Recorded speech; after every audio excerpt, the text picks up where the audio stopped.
Right, good evening, everyone. This is a new podcast, I suppose. Yeah. And this chair creaks like a bugger. Yeah, it is a bit creaky. It is a bit creaky. Anyway, I'll start again. Good evening, everyone. It's getting dark very early. This is Chris, by the way. Chris Court, another fellow photographer.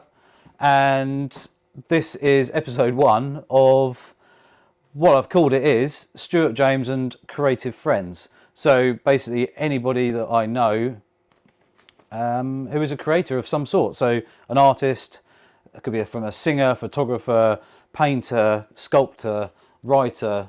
Did I say singer? And anything. Tattoo artist, I think. Tattoo artist. Yeah. Anything that you are creative at. Print shop owner. Print shop owner.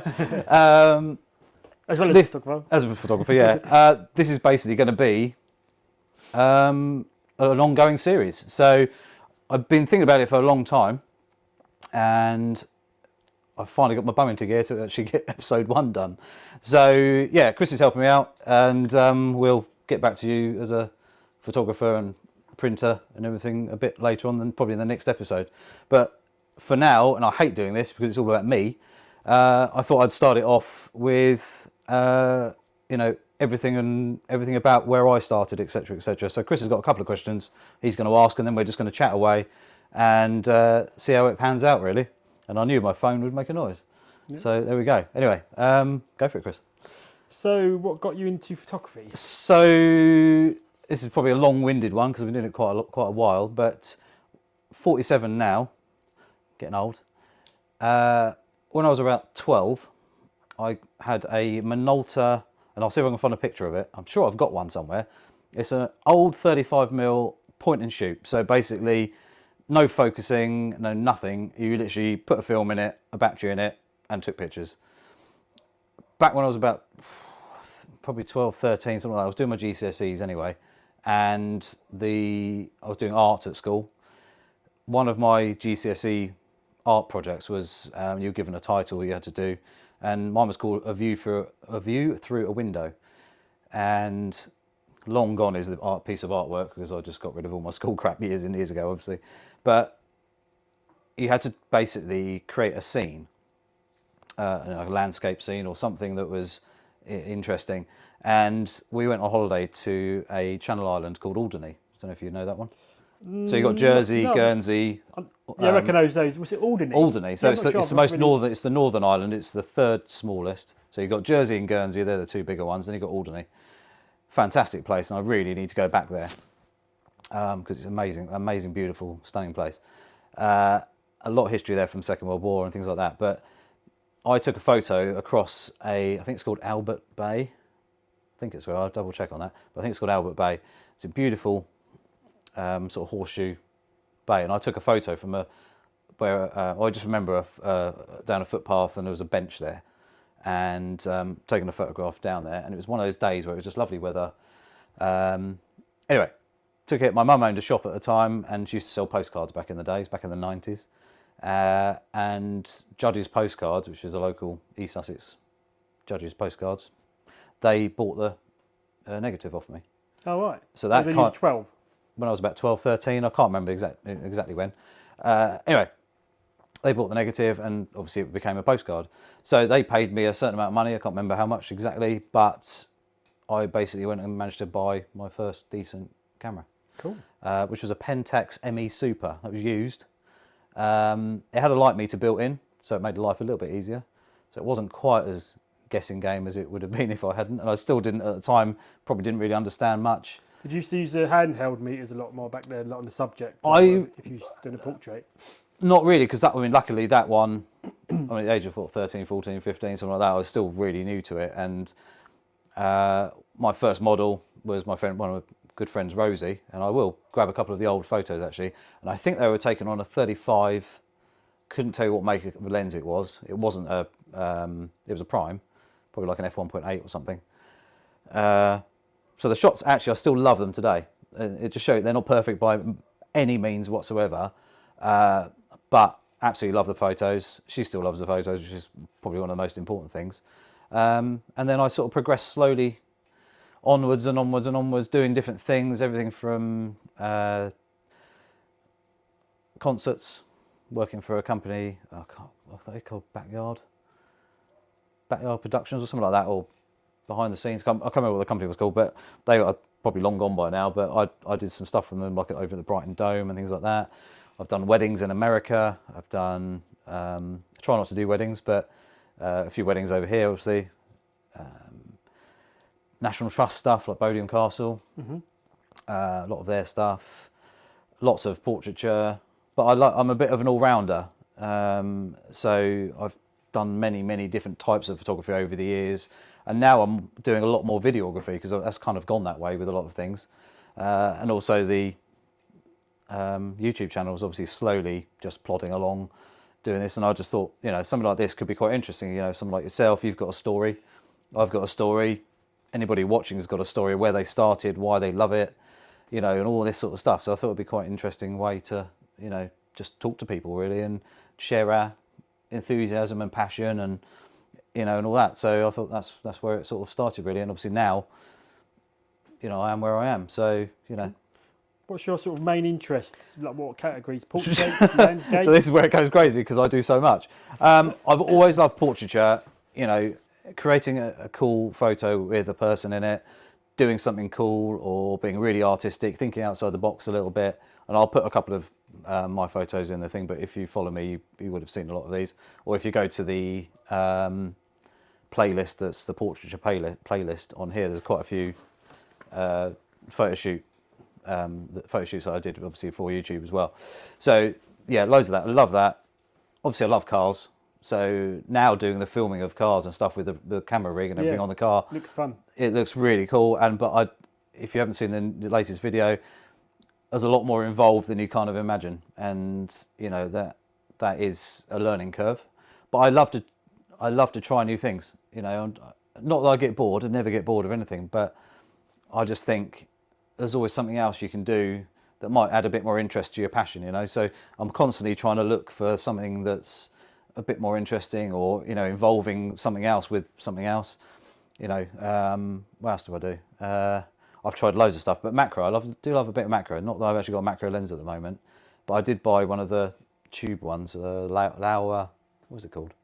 The Lauer, it was like a long 24mm wide, and it was waterproof and everything. You got a really thin one. Yeah, you could stick it into water or whatever, and it had lights on the end of it. It was brilliant, but it became very difficult to use in certain situations. For video, it was quite good, but for photos and stuff like that, you really needed it on a rig and then be able to stack the images.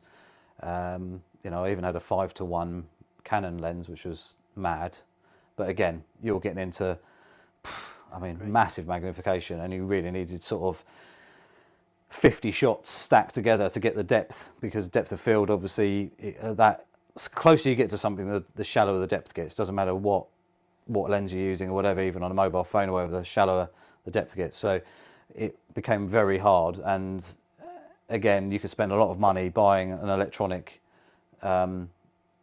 slider, which basically allowed you to stack images as you went through things. But I quite like photographing bugs, which are alive, so you can't really stack them very easily because they're wandering around and you never catch them. So that was, one of the things I did sell.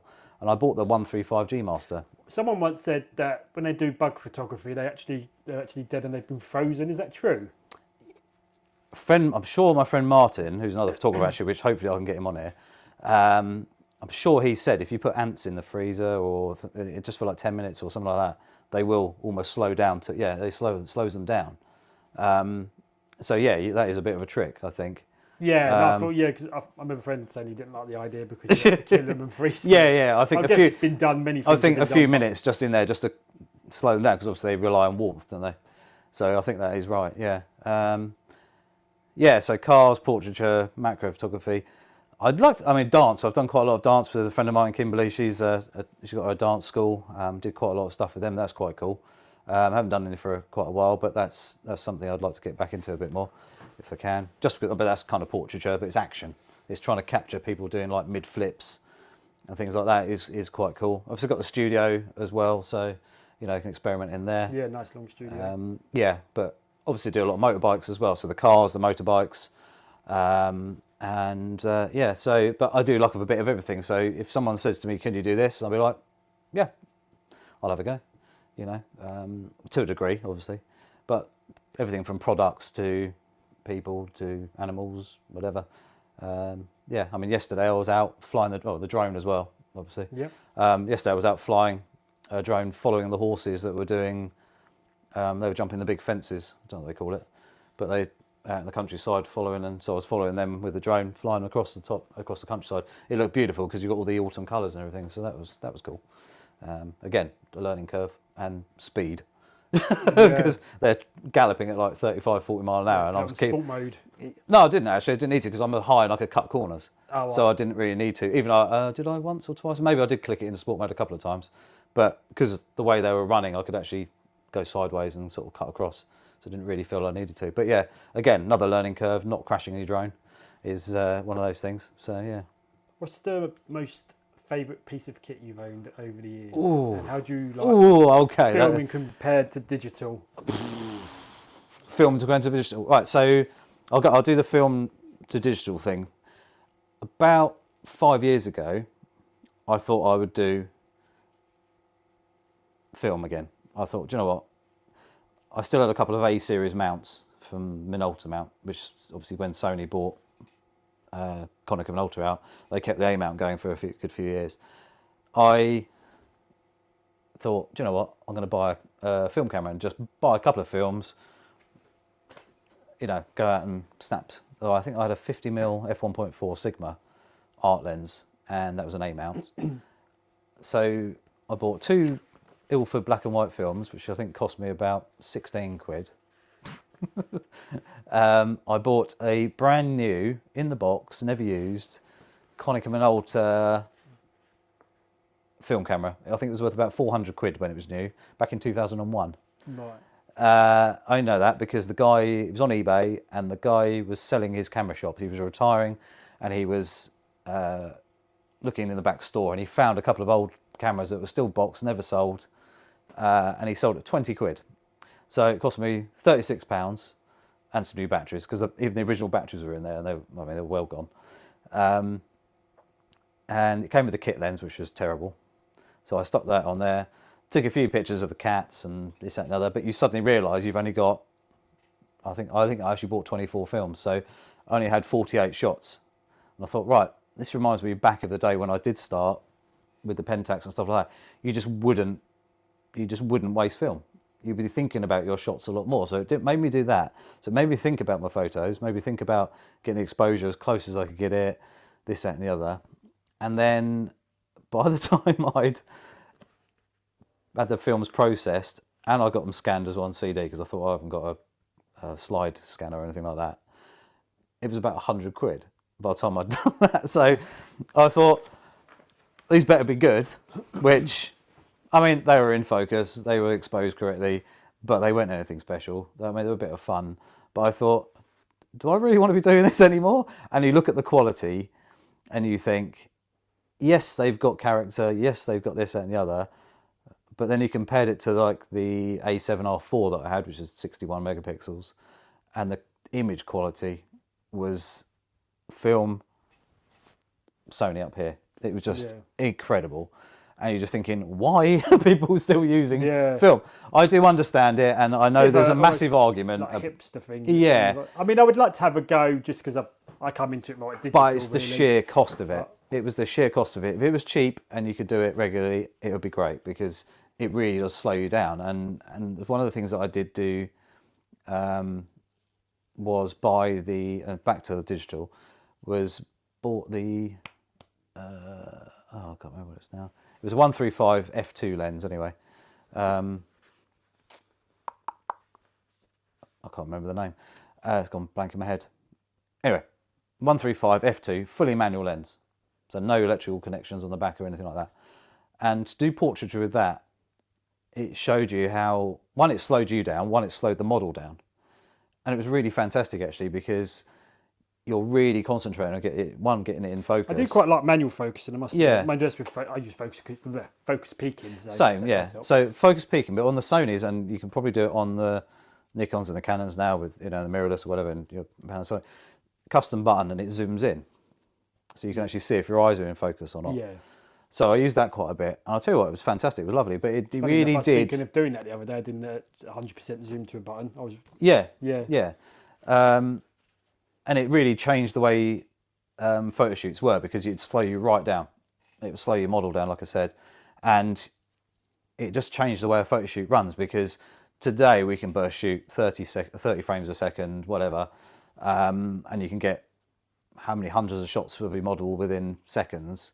But is there really any life in those photos or anything like that? I know, depending on what you're doing, but sometimes I think really slowing the shoot down really makes a huge difference.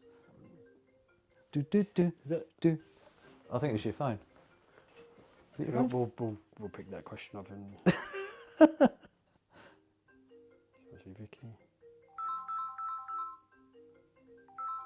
That's my sister. So yeah, so slowing the photo shoot down really makes the photo shoot sort of a bit more alive, I think. You know, you're really concentrating. I do like focusing manually with the vintage. It just There's something, everything more becomes a little bit engaged more. with it. Yeah, exactly. Yeah, engaging it more, and I think you become more one-to-one with your model, because you're Yeah. spending the time of actually getting everything correct. I heard a saying the other day, which a lot of photographers do now, is spray and pray. Yeah. They're just Yeah. not much fault, just aim it. Yeah. I mean, And then if I'll you've pick got the a best horse one. galloping past and you're capturing, you want to Well, capture it, yeah, of course, that's maybe, or- completely different. Or a dancer doing flips and stuff like that. Yeah, absolutely. But if you are in studio and you're just going to fire one shot and you're going to get that motion correctly, correct and everything. Probably one good thing about using strobes as well, that you can't just keep firing away. You've got to think about your shots a bit more. Yeah, There's always a pause between each absolutely. shot. Yeah. So, yeah, that is, one of the things definitely with the film. So, what would you say my favourite Piece of kit. Oh, Christ. Or camera. Yeah, well, any kind of photography kit, really. Can I have 4? 3? I'll give you 3. Give me 3 favourite bits of kit. Right. So, I think for me, the drone has been amazing. That has been one hell of a bit of kit. Flying next to cars or above trees and the castle and all that sort of stuff, and just giving yourself a different view, like a point of view, shall we say. Yeah. I think that's been fantastic. And where drones have come, I had the first Phantom, DJI Phantom, when they first came out, which I don't think it had GPS or anything, or if it did, it couldn't do what they do today. Didn't have any crash sensors, didn't even have a camera on it, so you had to buy a GoPro to stick on the bottom. You could buy the bits and pieces on it, and then you could spend a lot more money and get the transmitter. And obviously later on, DJI brought out the transmitter, well, the drones with the camera built in and everything like that. So progressed to that. But I have got a bit of footage, if I can find it, of my Phantom buggering off on its own, straight into an oak tree, flat out, which was quite amusing. Avoidance then. Yeah, because it felt funny, and I was like, something's going on here, weird, and it just went.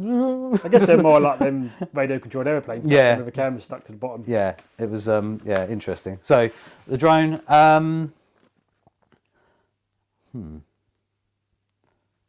you want a favourite camera and a favourite lens, or do you want? Yeah. Yeah, I'll do that. Yeah. So obviously the A1 I'm using now, and I've got the A6700, I've got the RX10.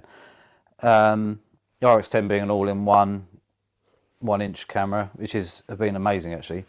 To be fair, if I was to have one camera for the rest of my life, it would be that. It's been absolutely. It's got me more shots that are more unique than anything, because you've got such a range. So you've got 24 to 600mm. And I think, even though it's only a 1-inch sensor, we know sensor technology even now has come a long way. But the quality it chucks out is incredible. It's fast. It's got a few downsides, like the battery's not big enough and the buffer fills up pretty quick. But generally, It's quite telling, really, when you've got an A1 and then you bring your RX10. yeah. Is there part of just it's not laziness, but like it's just simple and you don't have to mess around changing lenses, or? It's more to do with. I've had it a few times. I don't know if you have. Like I've been walking around Bowden Castle, for example, like that, and one of the shots I did get was a mink. I've never seen a mink before. They basically kill everything and whatever, but they were released, I think, back in the 70s or something, and basically started breeding and then started attacking everything.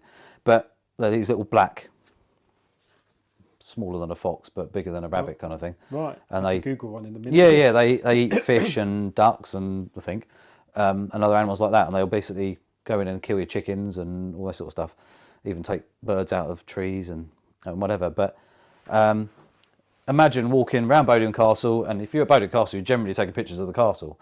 So I would probably have either a 14mm or a 24 or even a 35mm lens.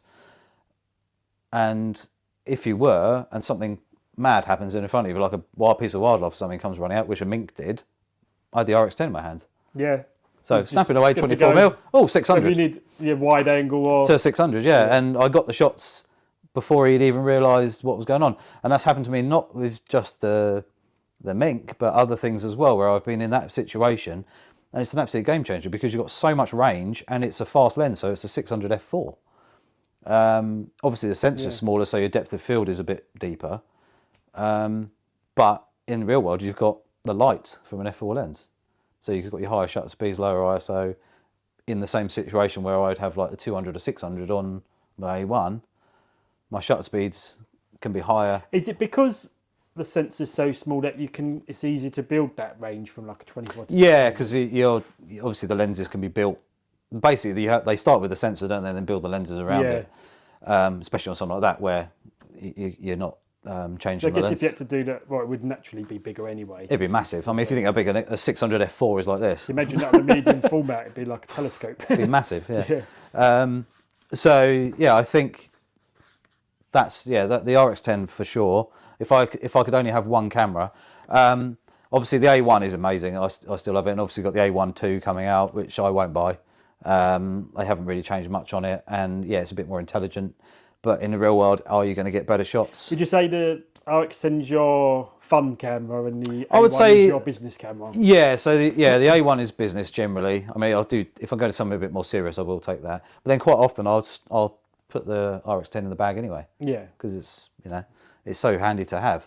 But days out, so if we went for a walk, I'd take the RX10 with me generally, just because it's light. It's got so much range. And you also got HFR and it got up to 1,000 frames per second slow motion video, which is kind of cool. The quality is not brilliant, but 500 frames a second is usable. So there's a lot involved with that camera. And it was basically an A9 inside. So 1,000 frames a second? Yeah, video. Yeah. Which is really cool to see certain things you cannot see with the naked eye. Yeah. So anyway, but that's that. Obviously the A1, I love it. And it's probably one of the best purchases I've ever bought. But my favourite lens, I would say, is the 135 G Master.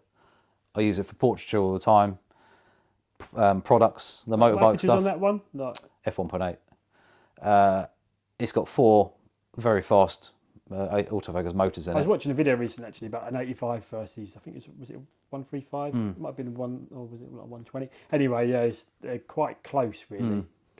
Because obviously they have a flattening effect once you get to like 85 on the face a bit. But the 135 I thought would be more, but it's not that different actually. No, but it obviously narrows down for me in the studio because I'm very lucky. The studio is about 50 foot long. And if you notice as well, like although the aperture is not as wide, because it's kind of zoomed in more, the aperture looks just as blurry. Yeah, your fall off and everything is mad. It's super sharp at f1.8, like actually too sharp. Sometimes I actually soften off stuff rather than I'd never sharpen anything, but at the same time, I just love it. It's such a good lens. You can. I did have this. Well, I bought. It was Samyang. That was the manual one. Yeah. Samyang was the lens. I remembered Samyang, and then I bought the Sigma one when that came out, which was great actually. It was a very good lens. The autofocus wasn't anywhere near as quick. Pretty much as sharp as the Sony. But what focal length is that one? That was the 135, the art lens, yeah. But the downside was there's a 20 centimeters difference in the close focus. So the Sony could focus 20 centimeters closer. Right. So if you're doing products and things like that and you need to be a bit closer, I know you can crop or anything, but end of the day, ideally I want to get a bit closer. Yeah. So I could actually pull, 20 centimeters closer. So I ended up selling that lens and buying the 135 G Master. And to be honest, it's rarely off my camera. It's actually on it now at home. Sat there. So yeah, I would say they are. Maybe done portrait shoot actually. Yeah, absolutely. Yeah, I mean I use it for portraiture all the time. But again, in the studio, luckily the studio is about 50 feet long, so I can actually shoot the 3 meter wide background full frame on the 135. So it's really quite nice for me for what I do anyway. Yeah. A whole motorbike or something in there, or a person, or a couple of people. Boom. it's pretty cool. So for that, it works really well. Yeah, cool. What would you recommend to someone getting started? Starting photography today, biggest thing I would say is don't buy new. Yeah. I was thinking about this earlier when I was driving over. Would you start with a cropped or full frame? I don't think it really matters because the sensors, I mean, it's easier if you're shooting crop sensor, you've got more depth of field naturally. End of the day, it's a bit like the RX10, you've got a 1-inch sensor, it's even deeper. So you're going to get things more in focus easily. But if you like bokeh, it's not. If you like bokeh, it's not going to be as great, but it's not too bad though. Micro Four Thirds is a bit too much to bokeh, but yeah. But I think with the full frame's lovely. You know, it does drop off really nicely. In fact, too much sometimes. So obviously you have to adjust your apertures, you know, correctly. But it's a bit like the 135, even though it's super sharp at f1.8. You get the cat's eye sort of like oval bokeh. But if you stop it down to f2.8, they're perfectly round. Yeah. Which quite often is the way because you want just a little bit more depth anyway. So it actually gives you a much more flattering. If you focus on the eye, then and you've got like your nose is out of focus, your ears are out of focus, and it looks crap. I do like shooting wide open. But you move back to a point where it looks correct. It's not really convenient for like a wedding and that though. You want to be sort of. You got to be safe. f3.5 ish. Maybe. Well, I do both. I'll give wide open and then dial it right back so that you've got just in case. Focused on the nose. I think with a wedding, you're always going to be a little bit safer, and that's why a lot of wedding photographers would be using like a 24 to 105 f4, because f4 is still most of it's going to be, you know, the person. Still got a bit wider than that, but yeah. Yeah, but a lot of people do because you've got the range. It's quite a handy range. Obviously 70 to 200 as well, f2.8. I mean that wider in aperture. Yeah. So faster, should we say? Yeah, absolutely. But like for example, I've done because someone said to me when I got the 35 f1.2 Sigma, which I bought used, that at f1.2, the depth of field is so shallow. But if you move back a bit and you're shooting a full dancer, they're in focus and the background blurs away. So it is enough. You just it's only when you're close, really. Yeah, of course. Back up. But anyway, back to learning. So if you're starting out, I would say probably I would go used. So if you're in the UK, we've got for the best places to buy are probably Wex and Park Cameras. I would say the two biggest shops that are Park decent. Cameras I'll pop down there. Yeah, Park Cameras are all local to us, so we can get there within about an hour-ish. Not sponsored, by the way. Not sponsored by them, but I've probably spent 50 grand in there over the years. Oh, but, really? Make me feel better about my sort of gear acquisition syndrome now. But they both have quite a good second-hand market. So where in the days we used to sell on eBay and things like that, there's too many people trying to scam people out of products and things like that, saying they'll have on eBay you'll quite often get, and I've had someone do it to me, you'll sell them a lens, but they've actually got the same lens at home that's broken or not quite right. And then you'll send it and they go, oh, it's crap, I want to send it back. And they'll send you the one, the one that they had first as a bit of a scam. So yeah, it is a bit iffy. So what I've started doing now in the last few years is buying used from Wex or Park. Park Cameras are a smaller company, I think, so they only give you 6 months on warranty. Thanks for the recommendation, by the way, about the Wex. That's right, yeah. Second hand on spending a lot a year. Yeah, so Wex, I'm going to go Wex is where they win, really, because they put a 12-month warranty on it. So generally, if you buy a camera, you're going to get a 12-month warranty brand new anyway.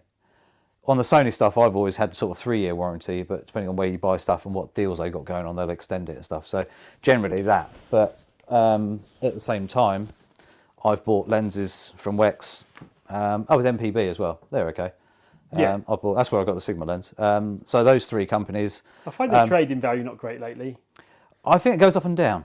Yeah. Yeah. So I just watch. I'm going to watch the prices. my kit if I do upgrade. Yeah. They all. I think it's one of the market value of whatever you're selling and how many they've got. Yeah. So I looked online a while ago and they probably measure it by me. Wex had something like 150 of one lens. Right. And I thought, blimey, that's just going to push the prices down. Yeah. Which is good for you as a customer because they're going to be cheaper, but they just want to shift them. Yeah. But if you're trading it in, they're either not going to want it or they're going to drop the price on your second-hand value. So, but yeah, buy from Wex, Park Cameras or MPB. Look at their deals, look at their prices. I mean, I priced it up a while ago for a work colleague's son He wanted to get into photography for college or whatever. Small budget. Where do you start? And I actually went in there. You can buy a DSLR. Obviously, mirrorless is the way forward, ideally. But if you're just going to start and you think, oh, I'm going to give this a go, see if it's worth it. If I get the bug, I can then upgrade. You could buy a DSLR for about 20 quid. Or whatever, it doesn't really matter. Canon, Nikon, Sony, or whatever. 20 or 30 quid, I think it was. A lens was a bit more. I think, where was it? Basically, it came to about 70 to 100 quid. So you could start photography as a beginner, still producing very good quality, because at the end of the day, even though those DSLRs are maybe 20 years old, they're giving you a 1-year warranty on it. So they won't fix it, they'll just send you another one. But still, there's nothing. Yeah. You know, when you were spending, $7.5 grand on, on a camera, or, $2 or $3 grand on a lens or whatever, that's nothing. That's a battery. But if you're starting photography and you want to learn and you want to see if it's you, and your photos will be amazing. The quality is going to be great. 100 quid. Yeah, you probably could, yeah. In fact, I might even do that at some point and spend 100 quid on something, on a lens and a thing. A challenge. Try it out and then give it away. Because it could be interesting to see where things have moved on. Obviously, we're used to fast modern cameras, which are only getting faster or whatever. But I think you're also losing a little bit of character, and it's a bit like cars, isn't it? Modern cars are shit now. Yeah, They really are boring. Planned obsolescence. They are, yeah. But they Yeah. are. The modern cars, they've got just big screens everywhere, and they just go stop and start. Quite like the retro mods now, where you take an old car and then maybe Yeah. just put like a nice screen in it. And Yeah, there's that, but you've still got the cool yeah. thing. So I think where technology is really pushing I think forward. what we need with cars really now is like as long as it's got power steering. That's the only thing I think I'd miss on an old car. Yeah. It's got power steering, that's it really. Yeah. Then you can customise the dashboard, As long as you've got enough power. suspension, make it still nice and smooth. And Yeah. make it easy to work on. But anyway, this is photography. Yeah, no, but at the end of the day, you're right. But it's with cameras, and I actually put another video out just saying, what camera would you? And if you haven't watched it, please go and just have a quick nose, because it is only a short one. But I just put the question out there saying, if you were to have a camera, what would your perfect camera be? So if you could take any functionality from all the different makes out there and build a camera, and you could have a custom built camera, what would you have? It's a hard one, because it's like, what do you like? And it could be so personal. Yeah. It's mad. But yeah, that's kind of there really. I'm going to wrap this one up and then come back for episode 2 at some point. But yeah, hope you kind of enjoyed it. Any criticism, feel free. This is going to be a bit of a learning game anyway, because obviously we can sway off here or there. But I want to keep it realistic, and I also want to keep it down to earth, and also with real people who are doing the same sort of thing I am doing, plus other things as well, and make it interesting. And I think everybody can learn something. I can learn from Chris can learn from me. You guys can learn from all the different people we speak to, and I just think it's interesting out there. If you've got any recommendations or comments or ideas, or if you'd like to be on the show as such, feel free to leave a message below and I'll get in contact with you, and we'll go from there. So, but anyway, please click the subscribe button. I can't speak. Please click the subscribe button, little notification bell as well, and watch out for episode 2 coming very soon. See you later.